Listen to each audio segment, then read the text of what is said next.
I wanted to do a quick video on the engine of this boat. There's not much information on YouTube about Tohatsu, I think it's an MB50D or something like that, or MD50B, something like that. Anyway, I made the cowling look a bit nicer, gave it a good old spray. Didn't video it, unfortunately. I got some new graphics for it too. Oh, sorry, get the pen out of the way. These graphics are not for this year of motor. I think the year of this motor is something like 2011. And I think they're blue graphics. I didn't really want blue graphics for this boat, so I wanted the ones with a bit of red in it, so they kind of went matched the boat cover a little bit. Yeah, there's a bit of a red theme going on with this boat, well, burgundy or whatever. Anyway, we're going to fire this up. We've got the muffs on. Yeah, we've got the muffs on, and we are going to start running the water so that the impeller takes the water up to the engine and cools it. I'm going to take all this security off as well for now, because I want to make sure that the tilt trim's working. And also we'll talk a little bit about the tacho, because I really struggled to get any information on, you know, the wiring diagrams. There's 4 wires basically coming out of the control. I think it was a black one, a red one, a green one, and a white one. Anyway, I bought a tacho, and there was, like, I think maybe an option for like 6 wires to connect. So yeah, it took me a while to figure that all out, and still not entirely 100% sure if it's all correct, but it does work. I'll show you that in a couple of seconds. But yeah, hang on, let's just fire this up.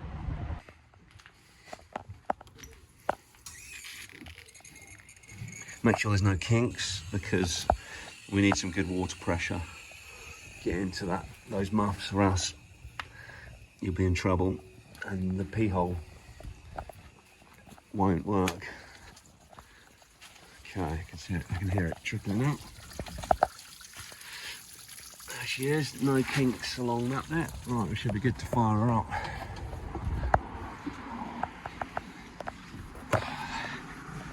Just made this little waterproof, well, it's not really waterproof, it's just to keep the rain off of the control unit. The remote, whatever you want to call these things. Right, make sure it's always in neutral when you start these things. No idea if it'll start actually if it's in gear. And you pop the kill cord on. Get the key in there. Again, it's a Tohatsu. Was it an MB50D or MD50B? Something like that. Anyway, there's the tacho. Alright, let's give that a go then. Oh, major fail. I've completely forgot to put the battery leads on. Yeah, that's going to help. I forgot to film this, but I've made good of all the rear. I've made a little battery area that's going to contain the batteries. Going to have a smaller one there as a backup. I'm going to have 2 bilge pumps. Over on that side we've got the fuel tank. I made a couple of like little runners so that I can slide it in and out and it stays in that position, and I'll have a little wrap around kind of bungee or something just to keep it in place. Anyway, let's get the battery hooked up. So when you're hooking up a battery, you always put the positive on first. Put the positive lead on first. I've got a little, just to remind myself, battery in, you connect to the positive first, battery out, disconnect the negative first, so the reverse way for when you're disconnecting it. Alright, I'm going to have to, these are a bit tangled, so let me just, you don't want to watch me untangling this because we'll be here for a while. Okay, we're in business. Had to pull the battery out a little bit because I've kind of temporarily suspended all the wires up there because I was doing this rear area. Anyway, we should be in action now. back over to the control, so pop the key in. There we go. Make sure that that's already undone, so that's fine. Didn't even have to squeeze the bulb. Prime the bulb. Must have been petrol in the carburetor already. We're going to see if she's peeing. Let's have a look at this tacho. So I'm not sure if it's configured correctly for this engine, but it's showing it's idling at about 800 maybe. Let's give her a rev.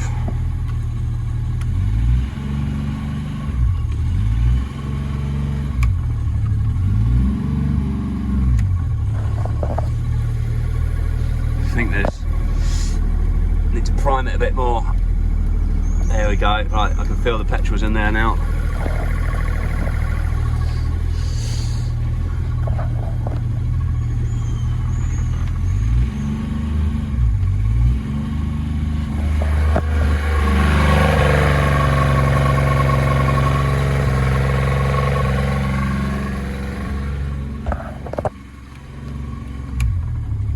Should be revving a bit more, to be fair, but yeah, maybe it just takes a bit of time to warm up.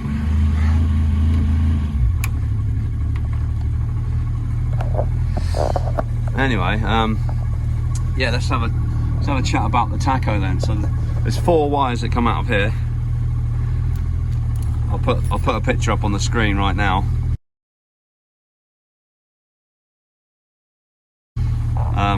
But that goes in this little nice bit of conduit, or whatever you want to call it. I put that on there yesterday just to tidy it all up, and it goes around there and then it heads into the back of the tacho, obviously underneath all of that. Okay, into the cabin, because this is, oh, hang on, this is the little cupboard where we've got a few bits of wiring going on. So there you can see the back of the tacho. So those are the green wire and the white wire. I believe that green is green and, oh hang on, there's green, yellow and white coming out of there. Now, I've only connected the white one and the yellow one. I believe the white one is the send. So the information coming from the engine is like the main send for, I think, like the revometer. I don't know if it does it like other things, but I think that's the rev counter.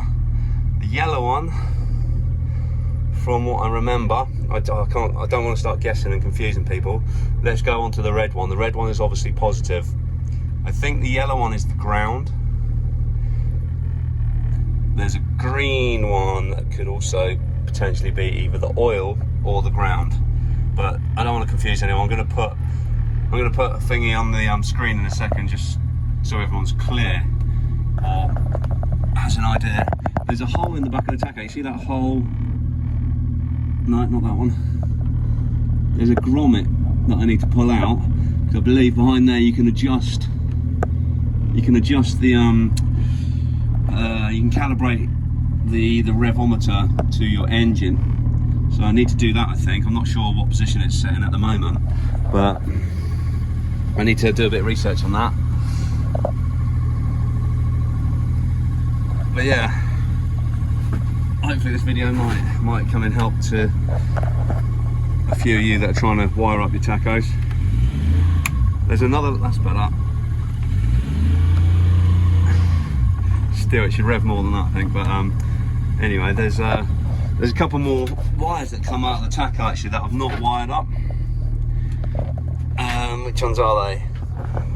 So they're coming off the bottom area. So I believe one of them's going to be water temperature, and the other one potentially the light for the back of the tacho. I believe it's got a light in there. I think that's probably what that hole is there. You can put a bulb in there, I think, potentially. But anyway, got 4 wires that are linked up and that are live. Well, they're all soldered in. Not the best job, but I didn't have any shrinkage wrap, or whatever you want to call it, but they're all soldered together, so probably the best, strongest join. But yeah, anyway, like I was saying, there's 4 wires that come out of here. There should have been more, to be fair, but maybe when the engine was actually wired in, I didn't do the wiring in. I didn't set it up, some other dude did, so maybe it was missing the water temperature, who knows. Anyway, you've got the oil light, your water temperature light, and your battery. So your battery will be probably set up, because that we've got obviously a live going to the tacho. Oil, that might be the one that potentially we haven't set up, and the water maybe, but I know the bulb hasn't been set up, so that's one wire that's definitely, yeah, that's a definite one that's not wired in. So the other one is either oil or water. But anyway, I'm confusing you probably. I'll put a nice clear diagram on a picture at the end of the video and in the description, so hopefully everyone's going to be made aware, because there's loads of confusing data on the internet. Lots of people's wires are different, because this is quite an old tacho.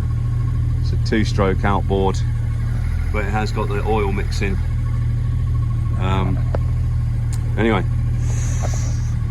what's the next job? I'm just strengthening up the sides of the hull with a bit of plywood, and then I'm going to glass it all in. I've got to make the rear bench seat, which is a massive job really.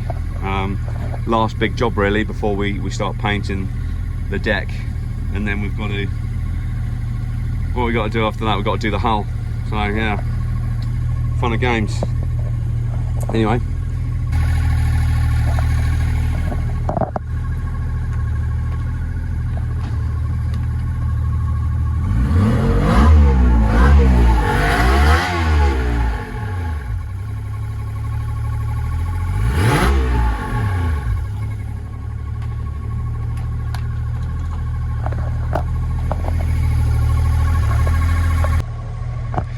guys, hope that video was helpful to a few of you. So I can't talk today for some strange reason, but yeah, like and subscribe, share the video. You can catch more videos coming up. Hopefully going to splash this boat in a couple of weeks. Yeah, the weather's turned beautiful, so kind of feel like I'm in a bit of a rush to finish it, but I'm going to try my best to get everything done to the best of my abilities. Cool, anyway guys, catch you in the next one. Cheers.